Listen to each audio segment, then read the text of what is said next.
ఇప్పుడు గోపీచంద్ గారు, మేము కిడ్నాప్ చేసిన వ్యక్తులు ఏదో ఒకటి ఇచ్చేసి వెళ్ళాలి. చెప్పండి, డబ్బులు ఇస్తారా? వాచ్ ఇస్తారా? క్రెడిట్ కార్డ్ ఇస్తారా? ఫోన్ ఇస్తారా? చైన్ ఇస్తారా? మీరు వస్తారా? కథ ఇస్తారా?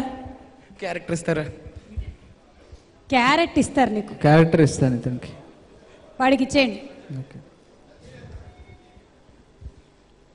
చెప్పండి, భయపడద్దు, పర్వాలేదు. మీరు అలా గన్స్ అయ్యి పట్టుకొని ఉంటే ఏం చేయాలి? లుక్ చూస్తుంటే ఎవరా గన్ తీయమన్నది? బయటకు గన్స్ అంటే వచ్చేయడమా? మీరు మాట్లాడండి. అందరికీ నమస్తే. నాకు అత్యంత ఆప్తుడు మా కోనా వెంకట్ గారు. ఆయన ఇదే బ్యానర్ మీద సత్యనారాయణ గారితో చేసిన సినిమా గీతాంజలి, తర్వాత మళ్ళా ఇప్పుడు శంకరాభరణం.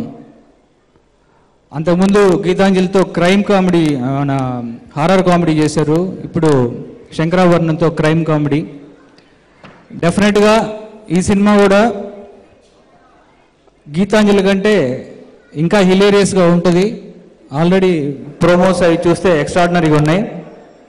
నిఖిల్ బాగా మంచి టైమింగ్ ఉన్న ఆర్టిస్టు, సెలెక్షన్ కూడా బాగుంటుంది తన స్క్రిప్ట్లు అవి.